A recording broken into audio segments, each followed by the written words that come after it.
Hello and welcome to Tiwari Academy. I am Rahul और आज के इस कंप्लीट वीडियो लेक्चर्स में हम डिस्कस करेंगे एक्सरसाइज 2.5 के सारे क्वेश्चंस। और यहाँ पे सबसे पहले क्वेश्चन नंबर अगर फर्स्ट को देखा जाए तो यहाँ पे ग्रेटर नंबर पूछा जा रहा है। अगर मैं नॉर्मल आपसे पूछता कि 7 और 5 में कौन सा नंबर बड़ा है तो आप डायरेक्टली बोल देते सर 7 जो नंबर है वो बड़ा है। क्यों? क्योंकि ये तो कम्प्लीटली होल नंबर्स हैं, इनको हमें बताना आता ही है। फ्रैक्शन और डेसिमल दोनों एक दूसरे के आप बोल सकते हैं कि मिलते जुलते हैं। जिस तरीके से अगर मैं 5/10 लिख रहा हूं, 5/10 का मतलब ये हुआ कि ये नंबर 0.5 है। अब डेसिमल्स नंबर्स को आपको समझने के लिए कुछ डेसिमल पॉइंट्स, पहले तो डेसिमल पॉइंट आपको समझना होगा। डेसिमल पॉइंट के लेफ्ट साइड में और राइट साइड में क्या चीजें रहती हैं, किस तरीके से वर्क करती हैं। यहां पे एक नंबर दिया हुआ है 25.386।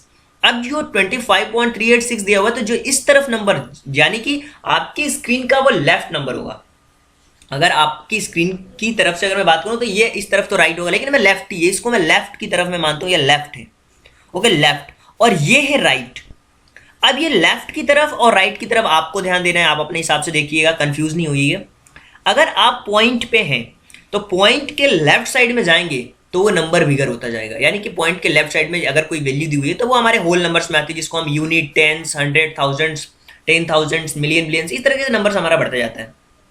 अगर मैं डेसिमल्स पॉइंट के राइट तरफ जाऊंगा तो क्या होगा, थर्ड यानी पहला नंबर होगा तो वो 10th की पोजीशन पे आएगा। यानी कि अगर यहाँ पे नंबर दिया होता 25.3 का मतलब हो जाता है 25। अगर मैं इसको 10 डेसिमल में चेंज करूंगा तो पॉइंट की जगह पे 1 जीरो आ जाएगा। अगर 3 के बाद यहाँ पे 8 दिया होता तो यहाँ पे जीरो एक और बढ़ जाता। अगर यहाँ पे 6 दिया हुआ था तो 6 यहाँ पे के बाद 1000 हो जाता है। यानी कि यहाँ पे देखिए थाउजेंड्स तक नंबर आई, थाउजेंड्स पोजिशन पे आ रहा है ये नंबर। अब इसी के बेस पे हमें ग्रेटर और स्मॉलर का नंबर बताना है, तो आप इसी तरीके से बहुत आसान तरीके से आप बता सकते हैं। जैसे कि यहाँ पे देखिए पहला क्वेश्चन जब आप ध्यान से देखेंगे तो आपके पास एक नंबर है 0.5 और दूसरा आपके पास नंबर है 0.05। पॉइंट का फर्स्ट लेटर क्या है आपका, राइट टाइप में 5 है और यहाँ पे क्या है, 0 है। तो आप डायरेक्टली बोल दो सर ये वाला नंबर बड़ा है, सिंपल। दूसरे क्वेश्चन में अगर मैं बात करूं तो यहाँ पे लिखा हुआ 0.7 और यहां पे नंबर दिया हुआ 0.5। 7.7 और 0.5 नंबर कौन सा बड़ा, 7 वाला नंबर बड़ा, 0.7 बड़ा है। इस तरीके से अगर थर्ड वाले क्वेश्चंस को अगर देखा जाए तो ये 7 दिया हुआ है और यहाँ पे 0.7 दिया हुआ है, ये कंप्लीटली होल नंबर है तो ये हमारा नंबर बड़ा है, 7 वाला। अगर मैं फोर्थ क्वेश्चन की बात करूं तो यहाँ पे 1.37 दिया हुआ है, फिर यहाँ पे 1.49 दिया हुआ है। अगर फर्स्ट वाले नंबर को कंपेयर करेंगे तो ये तो 1 है, यहाँ पे 3 और यहाँ पे 4 है, यानी नंबर कौन सा बड़ा है, ये वाला नंबर बड़ा है। फिफ्थ वाले क्वेश्चन की अगर बात करूं तो यहाँ पे फिफ्थ वाले क्वेश्चन में हमें क्या दिया जा रहा है, हमें दिया जा रहा है 2.03 और फिर हमारे पास 2.30। 2 है, पॉइंट है यहाँ भी, अब यहाँ पे 0 है और यहाँ पे 3 है, बड़ा नंबर कौन सा है, ये वाला नंबर बड़ा है, कंप्लीट। और यहाँ पे देखिए सिक्स्थ वाले अगर नंबर की बात करें तो यहाँ पे 0.8 दिया हुआ है और इसी तरीके से हमारे पास 0.88 दिया हुआ है। तो 0.8 और 0.8 में नंबर कौन सा बड़ा है, तो यहाँ पे आप डायरेक्टली बोल सकते हैं, अगर यहाँ पे कुछ भी नहीं तो 0 मानेंगे, यहाँ पे कुछ भी नहीं तो 0 मानेंगे, तो यहाँ पे 0 है और यहाँ पे 8 है, बड़ा कौन सा नंबर है, 0.88 जो नंबर है वो बड़ा है। इसी तरीके से अगर मैं बात करूँ क्वेश्चन नंबर सेकंड की, जो कि हमें एक्सप्रेस करना है डेसिमल्स में, तो किस तरीके से एक्सप्रेस करेंगे इन नंबर्स को। सबसे पहले आइए देखते हैं इन नंबर्स को किस तरीके से हम एक्सप्रेस कर पाएंगे ताकि क्वेश्चंस हमारे लिए इजी हो पाए। अब देखिए यहाँ पे क्वेश्चन नंबर सेकंड को आप ध्यान से देखिए, इस क्वेश्चन को यहीं पे भी सॉल्व करेंगे हम लोग। सबसे पहले जो क्वेश्चन नंबर सेकंड दिया हुआ है ना, क्वेश्चन नंबर सेकंड के अंदर आपको रुपीज को डेसिमल्स में चेंज करना है। ये थोड़ा टीडियस टास्क है बट आपको पता होना चाहिए कि 1 रुपीज में कितने पैसे होते हैं। इनको हमें चेंज करना है, किसको, रुपीज को डेसिमल्स का यूज करके पैसे में हमें चेंज करना है। पैसा है ना, आपको एक चीज पता होना चाहिए, 100 पैसे में क्या होता है ना, 1 रुपी होता है। क्या होता है, 1 रुपी होता है, एक चीज आपको पता होना चाहिए।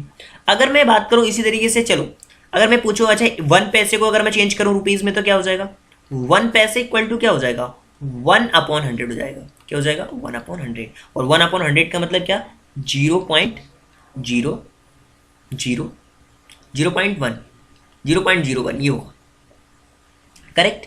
अब यहां पे पहला क्वेश्चन दिया जा रहा है 7 पैसे। जब 7 पैसे दिए जा रहे हैं ना, पहले क्वेश्चन में 7 पैसे दिए जा रहे हैं तो 7 अपन क्या हो जाएगा, ये 7/100 होगा। 7/100 का मतलब क्या, 0.07, 0.07। इसी तरीके से यहाँ पे नंबर दिया हुआ है सेकंड वाला का देखेंगे तो ₹7 और 7 पैसे, रुपीज़ दिया हुआ है ना, तो डायरेक्टली हम उसे 7 रुपीज़ है पहले ही, प्लस ये हो जाएगा 7 पैसे हैं तो 7/100, 7/100, तो ये हो जाएगा कितना 7 प्लस, अगर 7/100 को चेंज करूँगा तो क्या हो जाएगा 7 प्लस 0.07, इसको प्लस करेंगे तो 0.07, इसका आंसर आ जाएगा। इसी तरीके से थर्ड वाले क्वेश्चन की अगर बात करें तो थर्ड वाले क्वेश्चन में 77 और 77 पैसे दिए हुए, 77 रुपीज़ और 77 पैसे, तो इसको 77 प्लस 77/100 हो जाएगा। तो ये क्या हो जाएगा 77 प्लस 0.77, तो इसका आंसर हो जाएगा 77.77 प्लस करने पे।